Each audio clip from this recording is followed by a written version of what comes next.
ہمارا قانون ایسا ہو کہ کمزور سے کمزور آدمی بھی جب طاقتور کے سامنے کھڑا ہو تو اس کو اعتماد ہو کہ انصاف ملے گا. میں نے اتنا عرصہ مغرب میں گزارا ہے, کرکٹ کھیلتا تھا, یونیورسٹی میں گیا. آپ یقین کریں کہ ایک چیز جو مجھے ایک دم متاثر کیا, وہاں انصاف کا جو نظام, وہاں ایک عام آدمی کو بھی پورا اعتماد ہوتا ہے کہ یہ عدالتیں مجھے انصاف دیں گی.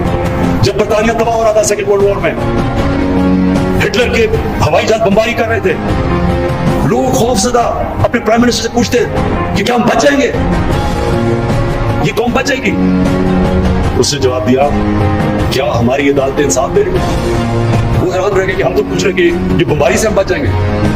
اس نے پھر کہا, ہماری عدالتیں انصاف دیتی ہیں؟ انہوں نے کہا جی دیتی ہے. کہتا کوئی طاقت ہمیں تباہ نہیں کر سکتی. یہی حضرت علی کا قول ہے, کفر کا نظام چل جائے گا لیکن ناانصافی کا نظام نہیں چل سکتا. یہ پاکستان میں اصل سٹرگل ہے ہماری.